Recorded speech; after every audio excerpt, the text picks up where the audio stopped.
Start करते हैं prelims 2022 question solving. ठीक है, पहला क्वेश्चन है इकोनॉमी का क्वेश्चन है, rapid financial instrument and rapid credit facilities. दो वर्ड लिखे हैं, rapid financial instrument and rapid credit facilities are related to the provision of lending by which one of the following. ठीक है, तो एक फैक्चुअल क्वेश्चन है और इकोनॉमी का क्वेश्चन है। ठीक है, तो यहाँ पे तो एशियन डेवलपमेंट बैंक्स हैं और जो वर्ल्ड बैंक है, ठीक है ना, हमको पूछा रैपिड क्रेडिट फैसिलिटीज। ठीक है, तो रैपिड है अपने पास इंटरनेशनल मॉनेटरी फंड, क्योंकि जो एशियन डेवलपमेंट बैंक है ऑप्शन नंबर ए और वर्ल्ड बैंक है ऑप्शन नंबर डी, ये दोनों जो है वो क्या है, लॉन्ग टर्म डेवलपमेंट प्लान के लिए इस्तेमाल किया जाता है। ओके, ये दोनों होते हैं लॉन्ग टर्म डेवलपमेंट प्लान्स के लिए। और ये क्वेश्चन पूछा ही क्यों यूपीएससी ने, ये इसीलिए पूछा था क्योंकि जो अपने पास श्रीलंका के अंदर जो क्राइसिस थे, इससे रिलेटेड इंटरनेशनल मॉनेटरी फंड क्या था, न्यूज में था, इसलिए क्वेश्चन हमसे पूछा गया है यूपीएससी के द्वारा। नाउ सेकंड क्वेश्चन है इकोनॉमिक्स का ही है, with reference to the Indian economy consider the following statements. Indian economy के बारे में बात कीजिए, कॉन्सेप्ट बेस्ड क्वेश्चन है। ओके, पहला स्टेटमेंट है an increase in the nominal effective exchange rates indicate the appreciation of rupee. ठीक है, तो कॉन्सेप्ट ऑफ नीर की बात करते हैं। नीर क्या होता है, नॉमिनल इफेक्टिव एक्सचेंज रेट। ठीक है, नॉमिनल इफेक्टिव एक्सचेंज रेट क्या है, it is the comparison of what, comparison of the domestic currency किसके रेफरेंस में, with reference to the basket of foreign currencies और बास्केट ऑफ कमोडिटीज। ठीक है, तो नीर के लिए इंपॉर्टेंट चीज़ दिमाग में रखने की ये है कि जब नीर बढ़ता है, that is the nominal effective exchange rate, तो एप्रिसिएशन होता है, एप्रिसिएशन ऑफ रूपी।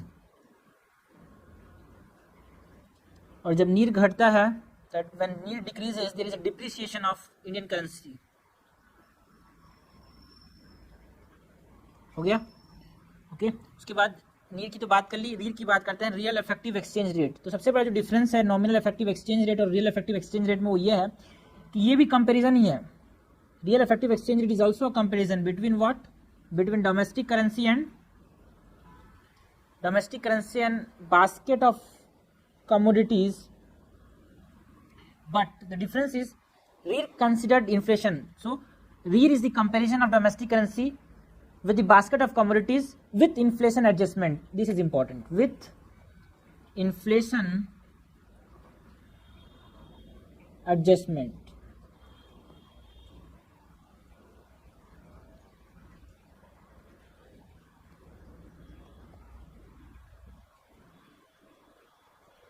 ओके, और ये रीड क्या बताता है, ये रीड बताता है ट्रेड कॉम्पिटिटिवनेस को।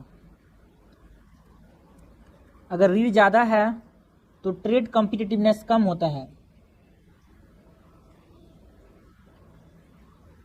ओके, और एक चीज़ इंपॉर्टेंट है कि देखो जो रीड है वो क्या करता है, इन्फ्लेशन एडजस्टमेंट को कंसिडर करता है, इन्फ्लेशन कंसिडर करता है, बट जो नीड है वो नहीं करता।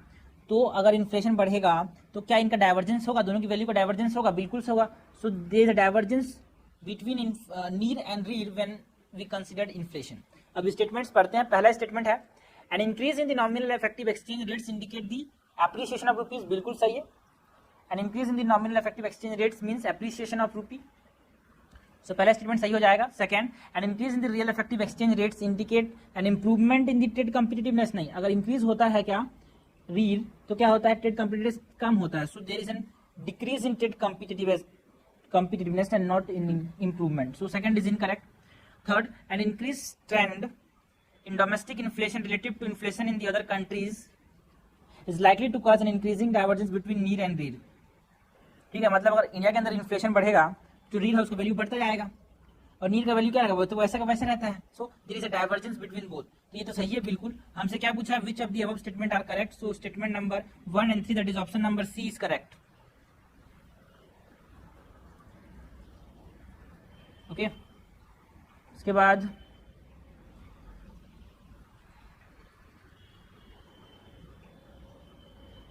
Question number 3, with reference to Indian economy consider the following statements. पहला है if inflation is too high Reserve Bank of India is likely to buy government securities. भाई देखो, जब इन्फ्लेशन ज्यादा है मतलब क्या समझ रहे हैं, अगर इन्फ्लेशन ज्यादा है मतलब हम ये समझ रहे हैं कि लोगों के पास पैसा ज्यादा है तो खर्चा कर रहा है तो प्राइस बढ़ रहा है, so there is high money supply. तो हमको आरबीआई क्या करेगी, आरबीआई चाहेगी इस मनी सप्लाई कम किया जाए, so they it suck out money from the market. So how it suck out, ये गवर्नमेंट सिक्योरिटीज जो लोगों के पास है सो क्या करेगी, खरीदेगी कि बेचेगी जो अपने पास है, ठीक है ना, अपनी गवर्नमेंट सिक्योरिटीज को बेचेगी तब तो वहां से पैसा वापस आएगा यार आरबीआई के पास, सेल नहीं करेगी, बाय गवर्नमेंट सिक्योरिटीज।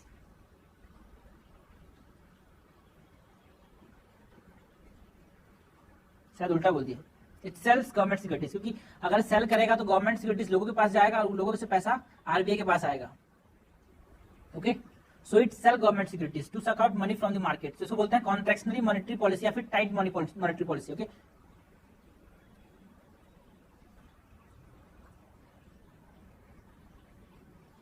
तो पहला स्टेटमेंट क्या बोलता है, the inflation is too high, अगर इन्फ्लेशन ज्यादा है Reserve Bank of India is likely to buy government securities, no it will likely to sell government securities. So is incorrect, अगर पहला इनकरेक्ट है तो चलिए एलिमिनेशन का इस्तेमाल करके देखते हैं यहाँ पे, विच ऑफ द स्टेटमेंट गिवन अब करेक्ट, करेक्ट पूछा हमसे, पहला अगर इनकरेक्ट हो गया तो ए हटा दिया, सी हटा दिया, डी हटा दिया, बचा क्या बी, सो 2 और 3 सही ही होगा। चलिए देख लेते हैं। Second, if the rupee is, क्या लिखा है, if the rupee is rapidly depreciating RBI is likely to sell dollars in the market. क्यों, हम मान रहे हैं कि रूपी का वैल्यू कम होता जा रहा है ना, सपोज पहले 1 रुपया, ओके पहले 60 रुपए का 1 डॉलर होता था मान लो, फिर 70 रुपए का 1 डॉलर हो गया, मतलब क्या समझ रहे हैं, मतलब जो रूपी का जो वैल्यू था वो कम होते जा रहा है, मींस रूपी इज डिप्रिशिएटिंग। तो आरबीआई क्या चाहेगा, आरबीआई का काम है मेंटेन करना स्टेबिलिटी, स्टेबिलिटी पहले फिर ग्रोथ बाद में। ओके, तो स्टेबिलिटी मेंटेन करने के लिए क्या करेगा, आरबीआई चाहेगा कि जो ऊपर नीचे हो रहा है सब कम किया जाए। कम कैसे करेगा, डॉलर को खरीदेगा कि डॉलर को बेचेगा, डॉलर को बेचेगा, क्योंकि तभी तो क्या होगा, डॉलर का वैल्यू कम होगा। Okay, so it will sell dollars in the market, तो ये सही हो गया। Third, if interest rate in the USA और यूरोपियन यूनियन विल फॉल, ठीक है, वहां का इंटरेस्ट रेट फॉल हो गया, that is likely to okay induce RBI to buy dollars. ये कहानी अच्छी है, क्योंकि अगर यूरोप में या फिर यूएसए में इंटरेस्ट रेट बढ़ते हैं तो वहां के जो इन्वेस्टर होंगे, मान लिया जो यूरोप है या फिर यूएसए है वहां पे इंटरेस्ट रेट बढ़ रहे हैं, ठीक है, तो वहां के जो इन्वेस्टर हो क्या करेंगे, अगर यूएसए और यूरोप में इंटरेस्ट रेट बढ़ रहा है तो क्या वहां के इन्वेस्टर वहां छोड़ेंगे, नहीं छोड़ेंगे, यहाँ के इन्वेस्टर छोड़ देंगे, वहां पे इन्वेस्ट करने लग जाएंगे, ठीक है, so they will invest in the USA. तो डॉलर का वैल्यू होगा क्या हो जाएगा, डॉलर का वैल्यू बढ़ता जाएगा कि नहीं बढ़ता जाएगा, बिल्कुल डॉलर का जो वैल्यू होगा वो बढ़ता जाएगा, लेकिन आरबीआई ऐसा नहीं चाहती है, आरबीआई ऐसा नहीं चाहती है, तो क्या करेगी, सेल करेगी डॉलर को। अगर कब, जब इंटरेस्ट रेट बढ़ जाता है। लेकिन हमसे क्वेश्चन में क्या बोला, क्वेश्चन में बोला कि if interest rate fall in USA and Europe, ठीक है, यूएसए और यूरोप में इंटरेस्ट रेट फॉल हो गया, ठीक है, क्या हमारा यूरोप में इंटरेस्ट रेट फॉल हो, मान लो इंटरेस्ट रेट फॉल होगा तो क्या वहां के इन्वेस्टर वहां इन्वेस्ट करेंगे, नहीं करेंगे, कहाँ इन्वेस्ट करेंगे, इंडिया के इन्वेस्ट करेंगे, ठीक है, तो वहां के इन्वेस्टर वहां से हट गए तो रूपी का वैल्यू बढ़ेगा, रूपी का डिमांड बढ़ जाएगा, लोग कहाँ पे इन्वेस्ट करेंगे, इंडिया के अंदर, डिमांड फॉर रूपी will increase, that means appreciation of रूपी।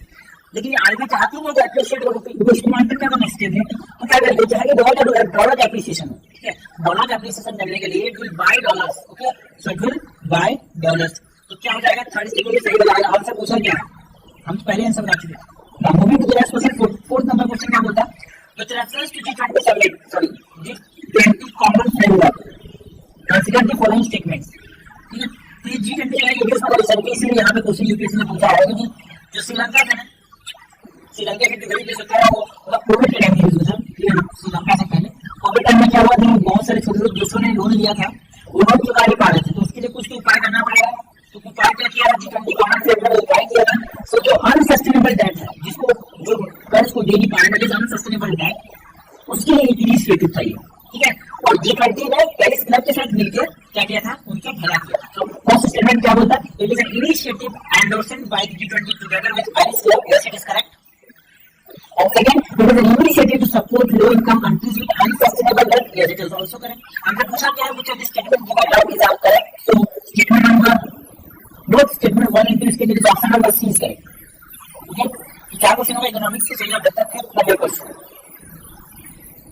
With reference to Indian economy, what are the advantages of inflation tax bond? ये कौन सा क्वेश्चन है, यूपीएससी में पूछा था लेकिन इसको छोड़ना था, सॉल्व कर लेते हैं। इन्फ्लेशन इंडेक्स बॉडी जो था ना, ये बिलियन 17 में इसको ऐड कर आरबीआई ने, ठीक है, तो इतना तो करंट अफेयर्स कौन पढ़ता है, लेकिन अब डिमांड बढ़ है कि इन्फ्लेशन के एग्जाम पढ़े तो एक साल तो कहीं ना कहीं पूछेगा। सो इन्फ्लेशन इंडेक्स बॉन्ड इसको आईआईबी बोलते हैं, क्या से ये आईआईबी क्या होते हैं, that is inflation index bond क्या होते हैं, आईआईबी मतलब है इन्फ्लेशन इंडेक्स बॉन्ड, ठीक है, इसको आईआईबी लॉन्च करते रहते हैं बीच बीच में, तो यहाँ पे कैसे 2014 में ये अभी रिसेंटली 1997 में लॉन्च किया था। जो बॉन्ड जो ये अनसर्टेनिटी को प्रोटेक्ट करती है, बॉन्ड में रखना आईआईबी जो होती है वो अनसर्टेनिटी को, भाई उनको सकता है मार्केट के अंदर कुछ ना पता कि कोई नहीं, जो अनसर्टेनिटी को प्रोटेक्ट करता है क्या आईआईबी, ठीक है। बाय इन्फ्लेशन एडजस्टमेंट और इंपॉर्टेंट है कि टैक्सेबल होता है, और जो गवर्नमेंट होती है it can reduce the copper rates,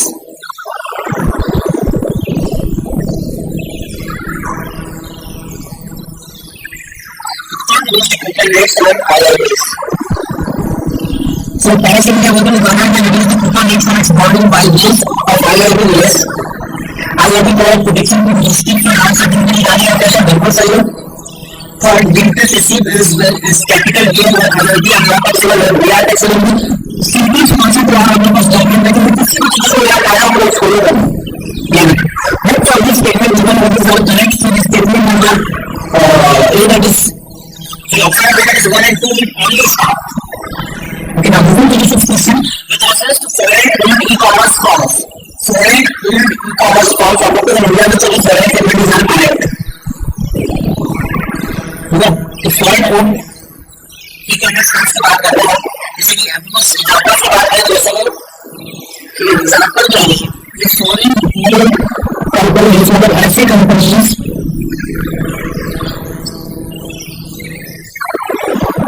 जिसमें ऐसे ही commerce company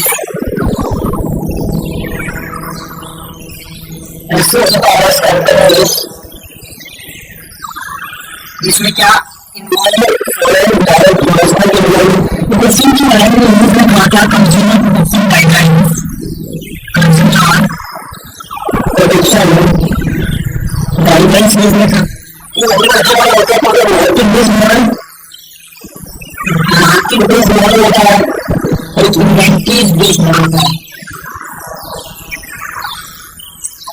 market based model इसमें फर्क है, इन्वेस्टमेंट है, मतलब कौन सी मार्केट बेस्ड मॉडल के बारे में यहाँ पे क्या होता है कि बायर्स होते हैं और सेलर्स होते हैं, आते हैं बायर्स से करते हैं, बट इन्वेंटरीज बेस्ड मॉडल है यहाँ पे बायर्स ये कि बाय करते हैं कंपनी यहाँ पे एक बिजनेस को भी बेच सकती है, और ये जो मार्केट बेस्ड मॉडल होता है यहाँ पे there is some restrictions prior by the government, so limited होता है, this platform is limited.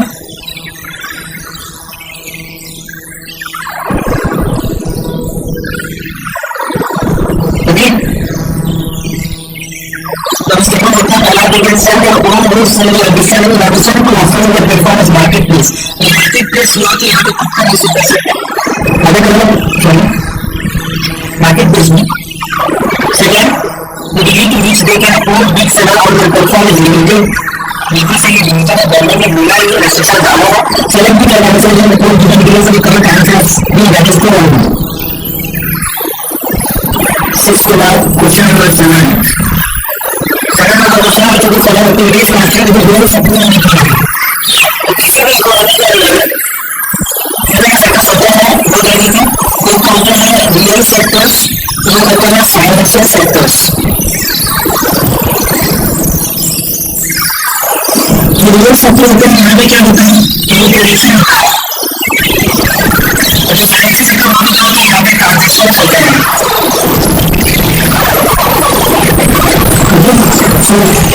अब सर्विस करना है फादर हार्वेस्टिंग का काम के कलेक्शन का रिपोर्ट करना है, कलेक्शन ऑफ राइस एक्सटेंड भी करने की नहीं करना है, तो फादर देखो कलेक्शन देखना होगा रियल स्टेट को फॉर्म और कलेक्शन बाय लैंग्वेज मॉडल को भी टेक्निक को जाएगा, एक्शन है और प्रोडक्शन के लिए कंसीडर और फाइनेंशियल इकोनॉमी तो कॉर्पोरेट बैंक उसमें बहुत बड़ा एक बॉन्ड ओवरसीज के लिए क्या है ट्रांजैक्शन से जो है फाइनेंशियल इकोनॉमी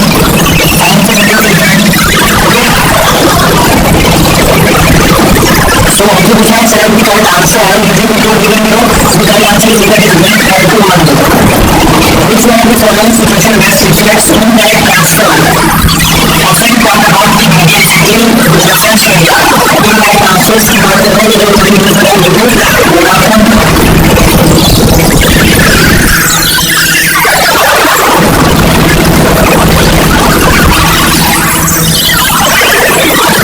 आंसर में क्या है बताना चाहते हैं लोग work with this seven number study from assets ये जो एसेट्स के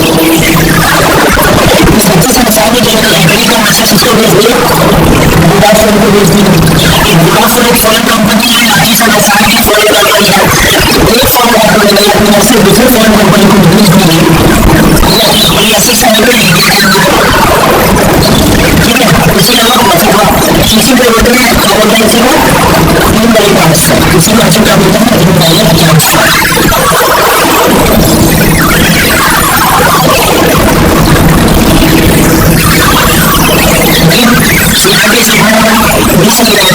Foreign company transfer shares assets to divide their substantial revenue from assets located in India. Individual section, Mahama India.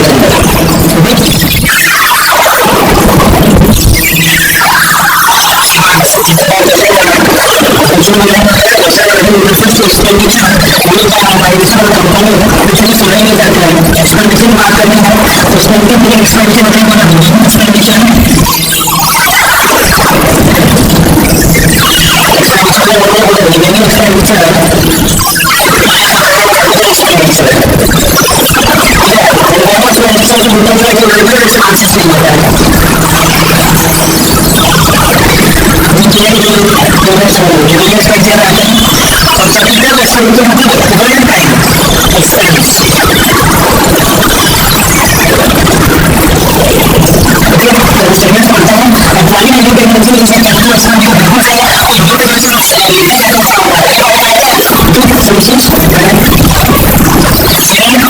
financing is considered capital expenditure while equity financing is considered general expenditure.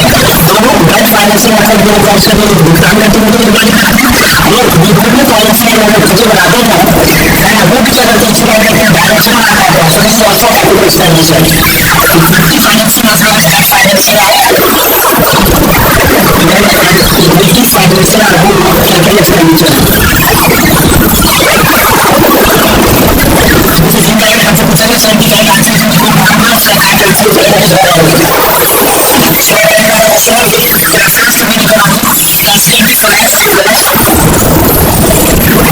इसमें बताएं reference में economy का foreign segment क्या बोलता है, a share of the household financial saving goes toward farmer, wife, business owners.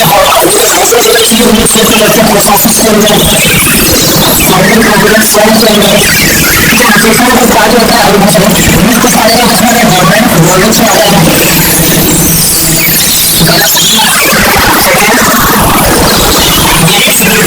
Food and